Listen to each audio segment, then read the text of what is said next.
주시는 조건이 무엇이냐? 그 첫 번째로 말씀드리는 것은 하나님은 당신의 백성들에게 축복을 약속하시고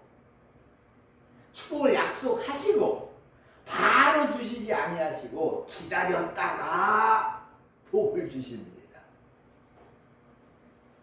오늘 본문에 보면은 여호와 하나님이 환상 중에 아브라함에게 나타나셔서 나는 너의 방패요 너의 지극히 큰 상급이라고 말씀을 하십니다. 복 주시겠다는 의미입니다. 그러자 아브라함이 주께서 내게 씨를 안 주셨으니 내 집에서 길리는 자가 즉 엘리에셀이 나의 후사가 될 것입니다 라고 이야기를 하니까 하나님께서 아니라십니다.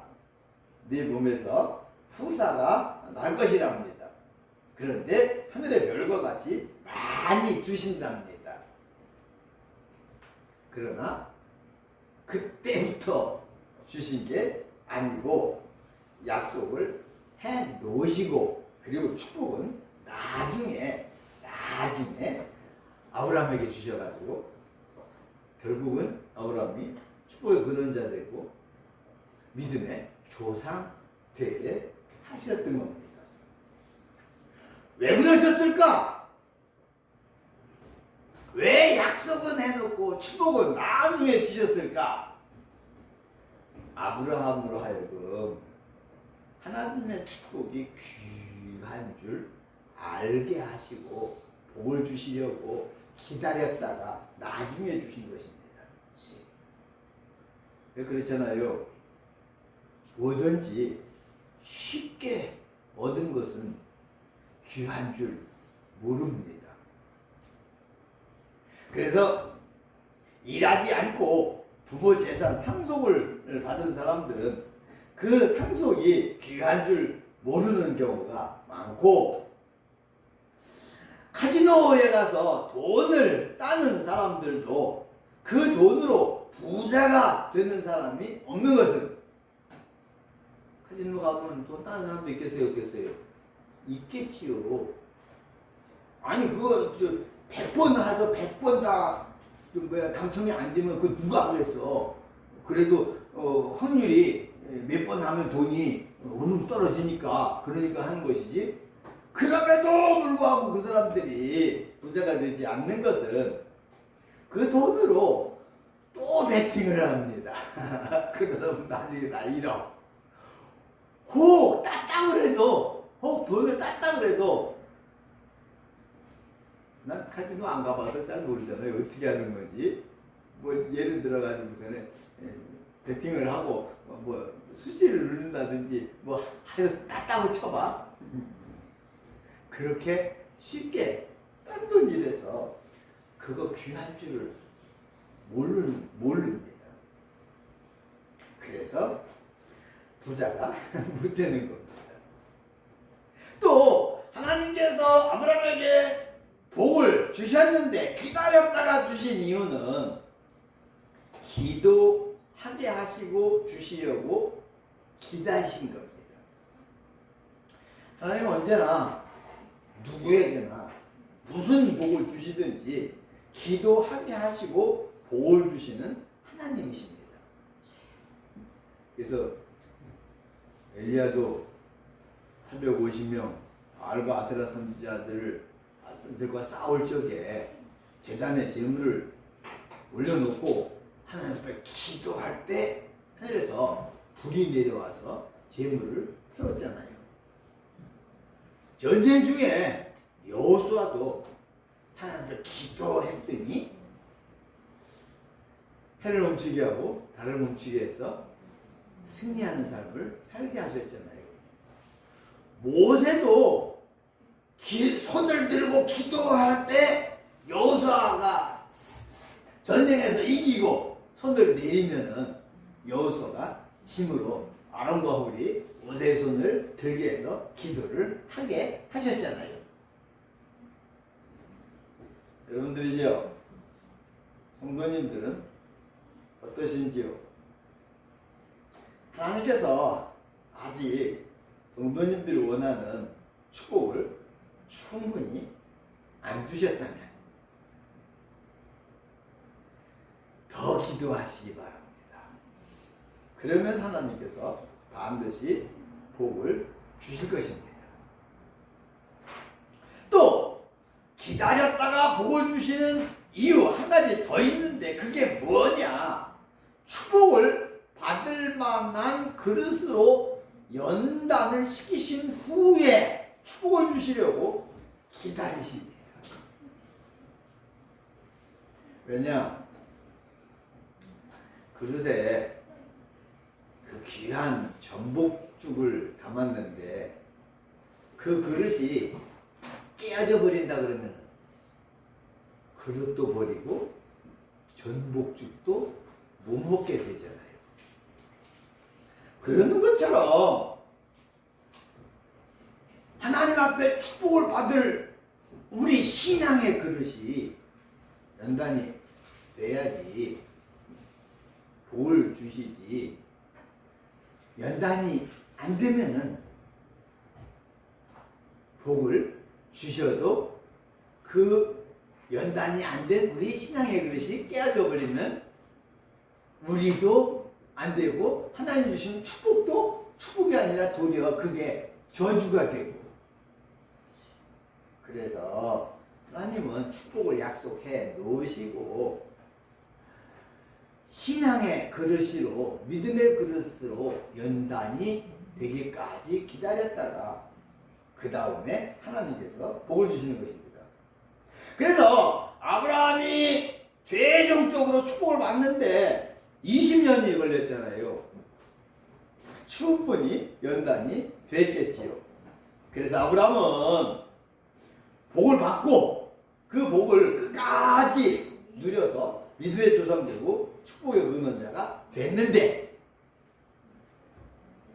솔로몬은 엄청난 전무후무한 지혜와 부귀와 영화를 누렸잖아요. 전무후무한 부귀와 영화를 누렸잖아요. 그런데 얼마 안 가서 죄를 범하고 망했습니다. 나라도 빼앗기고 말입니다. 왜 그랬느냐?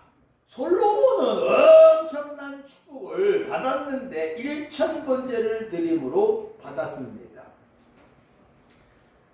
1,000번제 적지 않잖아요. 그리고 그 1,000번제를 드린 기간이 얼마라는 것을 성경은 말해주고 있지 않는데 제가 가끔 이야기하지요. 하루에 제사를 한 번씩 드린다고 칠지라도 1,000번제 드리면 3년은 드려야 되겠죠. 그렇다고 1,000번제를 한 달에 한 번 드렸거나 그러지는 않았겠잖아요. 그죠? 그러니까 하루에 한 번 드렸다고 생각하고 3년 만에 걸쳐서 전무후무한 부귀와 영화를 받았다는 말입니다. 신앙의 연단은 충분하지 않았겠잖아요. 그죠? 아브라함은 이런 어려움, 저런 고난, 이럴 때 기도하고 저럴 때 하나님 앞에 매달리고 또 죄를 짓고도 회개하고 연단이 돼서 20여 년 만에 복을 받았는데 전무후무한 솔로몬이지 믿음의 조상 되고 축복의 근원자는 복을 받았습니다. 그리고 그걸 끝까지 누렸습니다. 그 자손들도 누렸습니다. 근데 솔로몬은 전무후무한 부귀와 영화를 누리긴 했지만 그 노년에 죄를 범함으로 말미암아 다 빼앗기고 말아버렸다. 그런 이야기죠. 그러므로 성도님들이시여 조급하게 생각하지 마시기 바랍니다. 그러면 즉 하나님의 축복이 귀한 줄 알고 기도하고 믿음의 그릇을 만들어 놓으면 싫다고 해도 하나님께서 복을 주실 것이고 그래서 복을 받으시기를 주의 이름으로 소원을 드립니다. 하나님이 아브라함을 축복하신 조건 두 번째는 아브라함이 순종하는 것을 보시고 믿음의 조상 되고 축복의 근원자 되는 복을 주셨습니다. 하나님의 갈대아 우르에 살던 아브라함을 처음에 부르실 때부터 아브라함이 순종을 하나 안 하나 보셨습니다. 그래서 친척보도 아비의 집을 떠나라 말씀하시고 순종 하나 안 하나 보셨을 것이고, 하나님에 있을 때도 가나안으로 가라고 또 말씀하시고 순종을 하나 안 하나 보셨을 것이며, 가나안에 내려갔을 적에 흉년이 들어서 먹고 살려고 애굽으로 갔었잖아요. 그때도 아니다, 다시 가나안으로 올라가라 라고 말씀을 하시고 아브라함이 끝까지 순종을 하니까, 아니 나중에는 100살에 낳은 독자 이삭까지도 모리아 산에 가서 제물로 바치라고 하는데 그것까지 순종을 해서 이삭을 모리아 산으로 데려가서 번제로 드리려고 합니다. 그러니까 100살에 낳은 아들을 번제로 드리라고 하신 말씀까지 순종을 하는 것을 확인을 하시고, 아니다 이삭을 죽여서 각을 뜰려고 그러는 것을 말려놓고, 그리고는 아브라함에게 축복의 근원자, 믿음의 조상 되는 축복을 주셨던 겁니다. 하나님께서 아브라함을 갈대아 우르에서 불러내면서부터 바로 복을 주신 게 아니고, 아브라함이 끝까지 순종을 하는 것을 보시고 그리고 그때 복을 주셨다는 말씀이죠. 그것도 아주 큰 복을 말입니다. 어떻게 해석해야 하겠는가? 예수 믿기 시작했다고 바로 큰 복을 주시는 게 아니고, 교회 나왔다고 바로 큰 복을 주신 것도 아니며, 하나님의 말씀대로 살려고 마음 먹었다고 해서 바로 큰 복을 주시는 것이 아니라, 아니 그렇게 살면, 즉 예수 믿기 시작하고 교회 열심히 출석하고 하나님의 말씀대로 살려고 마음 먹으면은 그것에 해당하는 것만큼의 복은 주시지요. 그러나 큰 복은 순종을 하나 안 하나 기다리셨다가 순종을 하면 그때 큰 복을 주시는 하나님이시라는 말씀입니다. 구원은 말고 지금 세상적 축복을 말하는 것입니다.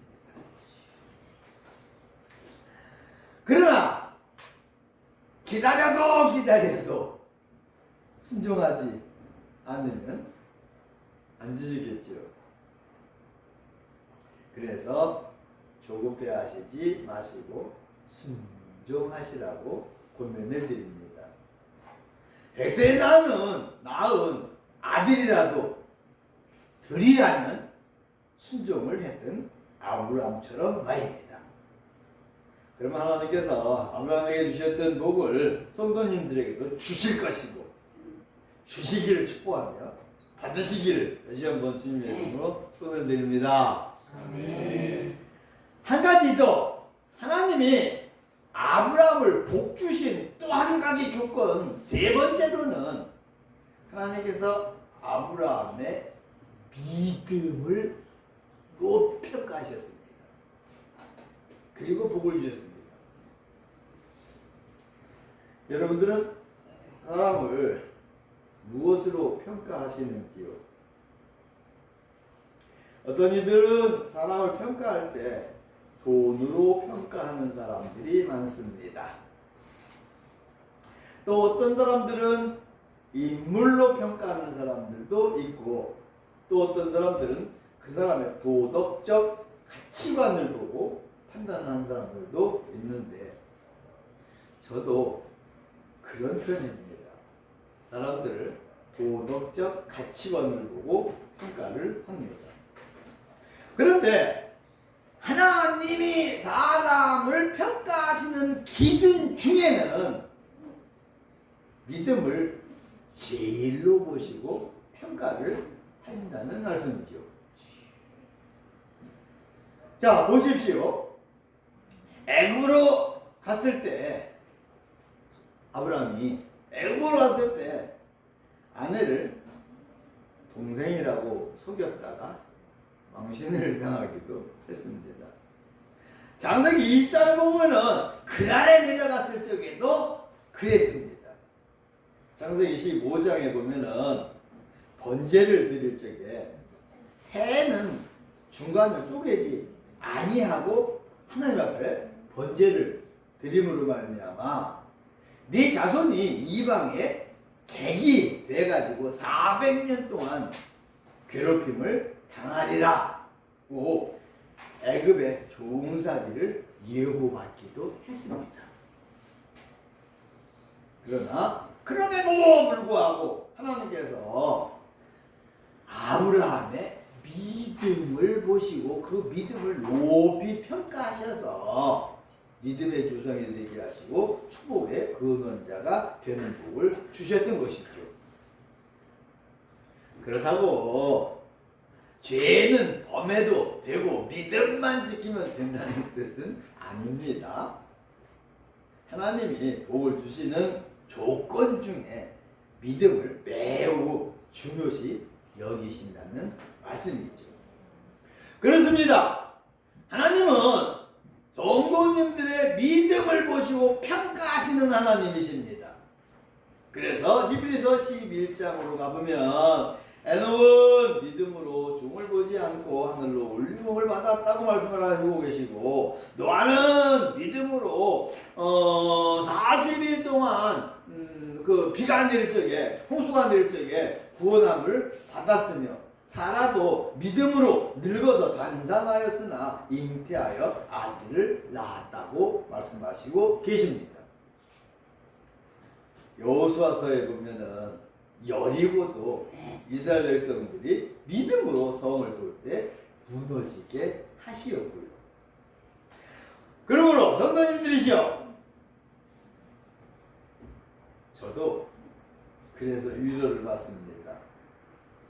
우리가 좀 부족해도 괜찮습니다. 가문이 안 좋아도 괜찮습니다. 학벌이 좀 없어도 괜찮고, 그렇게 많이 안 똑똑해도 괜찮으면, 돈이 좀 없어도 괜찮고 재주가 좀 없어도 괜찮습니다. 그러나 믿음은 꼭 지키고 믿음으로 살아야 됩니다. 하나님께서 축을 주시는 조건으로 여러 가지를 제시해 주시지만 그 중에서 믿음을 중요시 여기시고, 아브라함도 그 믿음을 보시고 믿음의 조상, 축복의 근원자 되게 하신 것을 보니까 말입니다. 그러므로 믿음을 지키시면서 믿음으로 사시기를 권해드리고 설교를 정리하고 마치고 그럽니다. 하나님께서 축복해 주시는 조건은 아브라함을 축복해 주신 것을 보니까 하나님의 복이 귀한 줄 알고 또 기도하며 복받을 우리 신앙의 그릇을 만들어 놓을 때 복을 주시는 하나님이시고, 순종하는 것을 보고 복을 주시며 믿음을 중요시 여기시고 아브라함의 믿음을 보시고 믿음의 조상, 축복의 조상 되게 하셨다고 말씀을 드렸습니다. 아브라함을 교훈 삼으시고 믿음으로 사시되 순종하시면서 기다리는 신앙생활을 하시고 아브라함이 받았던 축복 성도님들도 받으시길 주님의 이름으로 축원을 드립니다. 기도하겠습니다. 거룩하신 아버지 하나님이여, 벌은 겨울에 날씨가 따뜻해도 산란을 안 하다가 입춘 지나면 날씨가 추워도 산란을 합니다. 봄 기운이 걔네들을 산란하게 하는 조건인 것이죠. 세상적으로도 그렇습니다. 커피 자판기에 돈을 넣어야 커피를 줍니다. 돈이 커피를 사는 조건인 것이죠. 자연 만들었고 세상 만드는 것이 아니라 우리들에게 복 주시기를 원하시고 평강을 주시기를 원하시는 하나님도 우리에게 복을 주시는 조건이 있는데, 이 시간에는 아브라함을 통해 가지고 축복을 약속하시고 기도하고 믿음의 그릇을 만들고 하나님의 축복이 귀한 줄 알 때 복을 주신다고 말씀을 드렸고, 순종할 때 복을 주시며 하나님께서 귀하게 평가하시는 것들이 많지만, 축복의 조건이 많지만 그 중에 하나 믿음으로 살 때 복을 주시는 것을 아브라함을 통해서 우리가 교훈을 받았습니다. 하나님 아브라함의 신앙을 본받게 하시고 아브라함에게 주셨던 축복을 우리도 받게 하여 주시옵소서. 예수님의 이름으로 감사드리고 기도하옵나이다. 아멘. 감사합니다. 찬송가를 495장을 드리십니다.